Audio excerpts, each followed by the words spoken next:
시편 48편은 유대인들이 매주 월요일 아침에 반드시 읽는 찬양 시편이라고 합니다. 그렇기 때문에 더욱 특별한 시로 우리에게 다가옵니다. 이 시는 우리가 지금 성전에 관련돼서 계속해서 하고 있는데 성전과 관련된 찬양 시입니다. 특별히 이 12절에 있는 것, 너희는 시온을 돌면서 그것을 둘러보고 그 망대들을 세워보라. 그의 성벽을 자세히 보고 그의 궁전을 살펴서 후대에 전하라. 라고 하는 이 말씀은 특별하게 새롭게 성전이 무너진 이후에 다시금 그 성전을 재건한 세대들부터 이 찬양을 부르면서 불렀던 찬양이 지금까지 내려오는 것으로 전해지고 있습니다. 그 성전을 다시 세웠던 그 세대들은 솔로몬의 성전을 보았고 기억하고 있고 그 성전의 영광을 찬양했던 사람들이 새롭게 무너진 성전을 다시금 세우면서 하나님의 영광이 가득하기를 바라면서 이 찬양을 불렀던 것으로 보여지게 됩니다. 또한 그들은 새로운 스룹바벨 성전을 세우고 나서는 솔로몬 성전에 미치지 못함을 보고 울었던 그들이었습니다. 그럼에도 불구하고 비록 초라하지만 그 성전 안에는 하나님이 계시기 때문에 그 하나님의 영광이 계시다고 믿었고 그들은 찬양을 불렀던 겁니다. 크게 두 부분으로 나눠졌음을 보게 됩니다. 여호와는 위대하시니 우리 하나님의 성 거룩한 산에서 극진히 찬양 받으시리로다 라는 1절부터 시작하는 그 말씀이 다시금 하나님이여 주의 이름과 같이 찬송도 땅끝까지 미쳤으며 오른 산에는 정의가 충만하였다라고 다시금 부르면서 14절에 이를 반복하고 있습니다. 이 하나님은 우리 영원히 우리의 하나님이시니 그가 우리를 죽을 때까지 인도하시리라 라고 하면서 크게 1절과 9절을 다시금 두 단락으로 나누고 있습니다. 이 맨 앞에 나와 있는 이 찬양시에 들어가 있는 시는 이 바벨론 포로기 이후에 성전을 재건하면서 불렀던 찬양시보다는 오히려 다윗 시대, 그러니까 정확히 이야기하면 솔로몬의 시대에 불렀던 찬양으로 보여지게 됩니다. 그 단어들이 매우 오래된 내용을 담고 있습니다. 예를 들어서 2절에 있는 것처럼 터가 높고 아름다워 온 세계가 즐거워하며 큰 왕의 성 곧 북방에 있는 시온산이 그러하도다 라고 하는 이 2절의 말씀이 매우 오래된 내용을 담고 있습니다. 특별히 표준 세번역으로 읽으면 더욱 분명해집니다. 우뚝 솟은 아름다운 봉우리 온 누리의 기쁨이로구나. 자폰산의 봉우리 같은 시온산은 위대한 왕의 도성. 이 자폰산이라는 것은 개역개정의 북방에 있는 산으로 번역하고 있습니다. 그러나 원문에는 자폰산으로 나와 있는데 이것은 바로 이 북쪽에 있는 북쪽에 있는 바알산이 거주하고 있었던 산을 이야기합니다. 이것은 가장 높은 산으로 그들이 생각했고 그리고 북두칠성의 그 산이라고 그들은 믿고 있었습니다. 물론 남쪽에 있는 이 유대인들은 이 북방산이 가장 높은 산이라는 이미지를 갖고 와서 그 산이 바로 시온산이라고 부르고 있는 것입니다. 그렇기 때문에 어쩌면 매우 오래된 고대의 산의 개념이 시온산 쪽으로 흡수됨으로써 이 시온산 곧 하나님의 성전이 세워진 그 산이 전 세계에서 가장 높은 산이고 그 산은 거룩한 산이고 그리고 그 터는 결코 흔들릴 수 없는 산이라고 그들은 노래에 불렀던 것입니다. 눈에 보이는 그리고 실질적으로 치수를 재어서 판단하는 산이 아니라 상상을 동원하여서 그리고 상대적으로 신앙의 눈으로 보아서 이름 짓는 산이 바로 가장 높은 산, 시온산, 여호와의 산, 그리고 거룩한 산이라고 그들은 찬양했던 겁니다. 그렇기 때문에 이 상상의 날개를 펴서 불러지는 이 산은 현실 세계를 지배하는 역사적 산이 되었습니다. 이 48편에 있는 이 시는 다른 산들과는 그리고 다른 시하고는 확연히 다른 모습들을 보여주고 있습니다. 대체적으로 우리가 십계명에 알고 있는 것처럼 이스라엘 사람들은 시각화하는 데는 매우 민감하지 않았습니다. 왜냐하면 형상화하는 것을 금지했기 때문입니다.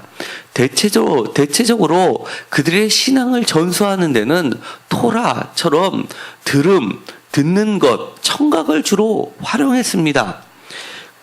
그런데 이 48편에 오면 이 청각보다 우선적으로 압도하고 있는 것은 바로 시각입니다. 이 금지하고 있는 형상을 금지하고 있는 전통을 깨면서 이 시각을 강조하고 있는 이 48편은 그 이유가 바로 성전에 있기 때문입니다. 이 3절입니다. 하나님의 그 여러 궁중에서 이 궁중이라는 것은 하나님이 거처하는 궁중은 바로 거룩한 성전이라는 겁니다. 그렇기 때문에 13절에 다시 한번 궁전을 이야기합니다.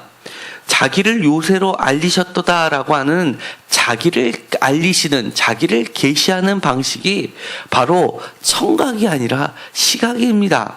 하나님의 도성, 하나님이 살고 계시는 궁정, 그것이 바로 성전이고 이 성전을 통해서 자기를 계시하셨다는 겁니다.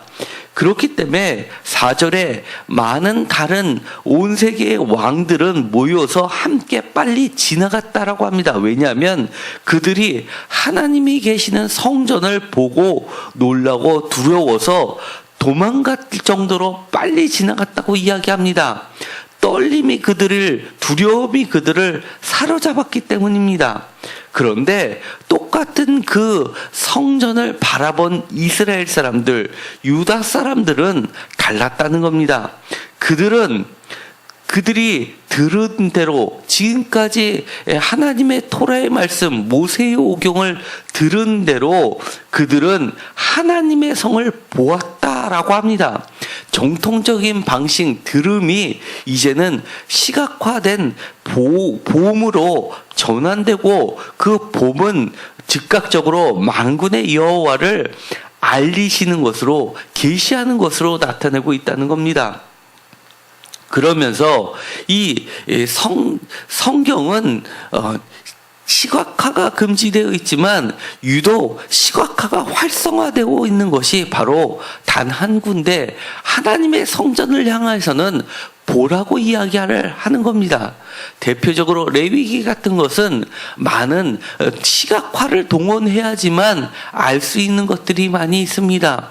예를 들어서 제사를 드리는 여러 가지 기구들, 성전들, 이런 것들, 그 다음에 제사를 드리는 방식들은 청각에 의존하지 않고 바로 시각화되어서 법을 통해서 하나님을 계시하고 있기 때문입니다. 반면에 이 레위기 같은 데에서는 이 전통적인 방식, 이 들음의 방식, 청각의 방식은 놀랄 정도로 축소되고 있습니다. 예를 들어서 하나님의 성전 안에서 제사장들이 어떻게 지성소에서 말을 했는지 이 청각을 활용하는 소리에 관련된 것은 모두 침묵하고 있다는 겁니다. 그러니까 이 48편은 매우 그들의 신앙 방식으로는 독특한 방식입니다. 하나님의 성전을 보기만 해도 하나님을 알 수 있는 것, 그리고 이 하나님을 자신이 계시하는 방식이 특별한 설명이 없어도 그저 보기만 해도 우리의 후손들에게 전달될 수 있는 방식으로 완전히 바뀌어지고 있습니다. 그래서 그들은 후대에게 하나님을 전달하는 방식이 독특한 방식으로 묘사되고 있는 겁니다. 12절, 너희는 시온을 돌면서 그것을 둘러보고 그 망대들을 세워보라. 그의 성벽을 자세히 보고 그의 궁정을 살펴서 후대에 전하라 라고 이야기합니다. 여기서 보면 시온을 돌면서 둘러보고 세워보라, 자세히 보고 살펴서 후대에 전하라 라는 그런 전함의 방식이, 가르치는 방식이 집약적으로 이 하나님의 성전을 보고 하나님의 성전을 둘러싸고 있는 성벽들을 둘러보면서 그렇게 교육을 시키고 있다는 겁니다. 반면에 시편 78편은 정통적인 방식을 이야기하고 있습니다. 시편 78편 3절에서는 이렇게 되어 있습니다. 이는 우리가 들어서 아는 바요, 우리 조상들이 우리에게 전한 바라 라고 하면서 이 조상들이 우리에게 전해준 방식은 바로 들음에서 들은 것을 전달하는 청각에 의존하고 있는 겁니다. 그렇기 때문에 78편 1절은 대표적으로 48편과 대조되고 있습니다. 내 백성이여 내 율법을 들으며 내 입의 말을 귀를 기울일지어다 라고 하면서 내가 입을 열어서 비유로 말하며 예로부터 감추어졌던 것을 드러내리니 라고 하면서 특별히 이 78편은 48편과 대조해서 이 청각을 강조하고 있습니다. 하나님을 계시하는 방식, 예부터 감추어져 있던 것을 드러내는 계시하는 방식은 바로 율법을 들으면서 입을 열어서 귀에다 전달하는, 들어서 아는 방식이고 그것을 그대로 들어서 전달하는 방식이라는 겁니다. 그것을 4절에 후대에 전하리로다 라고 하면서 이 48편에 있는 방식, 48편 13절에 후대에 전하리로다 라고 똑같이 후대에 전하지만 그 방식이 완전히 달라지고 있음을 보게 됩니다. 오늘 우리가 이렇게 성전에 나왔습니다. 이 48편에 전하는 그 방식은 매우 조직적이지가 않습니다. 면밀하지가 않습니다. 어떻게 가르치라고 이야기하지 않고 그저 신비롭게 바라만 보아도 후대에 전달하는 방식으로 되어 있습니다. 우리가 교회에 찾아옵니다. 멀리서부터 차를 타고 왔는데 불이 켜져 있습니다. 새임교회라고 불이 밝혀진 어둠을 밝히는 그 십자가의 불길과 새임교회라는 그 글자만 보더라도 하나님은 우리에게 이미 하나님 자신을 계시하고 계시다는 것을 믿으시기 바랍니다. 이 48편은 특별하게 우리에게 특별한 의미로 다가오게 됩니다.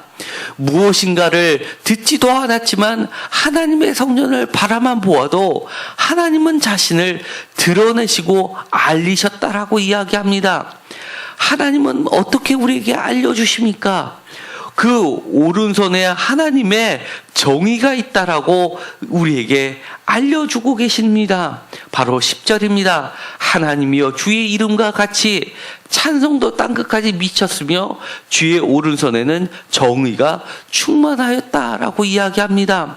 하나님의 이름이 찬송을 통해서 우리가 찬양을 드릴 때 이 우리의 입을 통해서 들려지는 이 청각이 바로 오른손에 들어진 정의를 우리에게 계시하고 있습니다. 찬송이, 정의가 우리의 삶 가운데 온 땅에 미쳤다라고 합니다. 그리고 그 찬송이 실제의 삶을 지배하기 시작했다고 이야기합니다. 그러면서 이 정의를 현실 속에서 지배하시고 온 땅에 드러내시는 그 하나님이 14절에 우리를 영원히 우리의 하나님이시며 우리가 죽을 때까지 인도하시다라고 우리에게 알리셨다고 이야기합니다. 그렇기 때문에 1절에도 우리가 여호와를 찬양한다라고 이야기하고 그 하나님은 찬양을 받으시기에 합당하시다라고 이야기하는 겁니다. 그렇기 때문에 그 영원히 우리의 하나님이 되시며 우리를 죽을 때까지 인도하시는 그 하나님을 우리는 보고 전할 수밖에 없다고 이야기합니다. 우리에게 알려주신 그 하나님은 우리를 잠깐만 우리에게 나타나시고 잠깐만 우리를 지배하시는 분이 아니라 우리를 영원히 우리를 인도하시는 하나님이시라는 것을 우리에게 계시해 주신다고 오늘의 시편 48편은 다시 한번 우리에게 확증해 주고 있다는 것을 반드시 기억하시기 바랍니다. 그런 하나님을 믿고 찬양을 우리가 오늘 아침에 드렸고 그 찬양의 내용대로 우리가 기도할 수 있는 것입니다. 오늘 우리가 불렀던 370장의 찬양 가운데서도 그 내용이 그대로 나와 있습니다. 내 주와 맺은 언약은 영불변하시니 그 나라 가기까지는 늘 보호하시네. 우리가 죽을 때까지 그 나라 가기까지 늘 보호해 주신다고 이렇게 이야기했고, 그렇기 때문에 우리는 주님을 찬송하면서 할렐루야 할렐루야 내 앞길 멀고 험해도 나 주님만 따라간다 라고 찬양을 드렸던 것입니다. 왜냐하면 그 주님의 오른손에는 정의가 계시고 그 정의가 계신 그 하나님은 우리의 하나님이시기 때문입니다. 기도하고 마치기로 하겠습니다. 오늘도 우리가 찬양을 통해서 하나님을 높여드립니다. 지금까지 우리가 늘 해왔던 들은 대로 불렀던 그 찬양이 이제는 하나님의 성전에 가까이 오면서 하나님의 성전을 바라만 보기만 해도 하나님은 우리에게 하나님 자신을 계시해 주신다고 약속해 주셨습니다. 특별히 어떠한 것이라고 구체적으로 이야기하지 않아도 하나님께서는 우리가 하나님의 성전을 바라만 보기만 해도 하나님은 하나님의 정의로우심을 우리에게 드러내 주시고 영원히 죽기까지 우리가 죽을 때까지 하나님이 영원한 우리의 하나님이시라고 우리에게 나타내 주신다고 약속해 주셨습니다.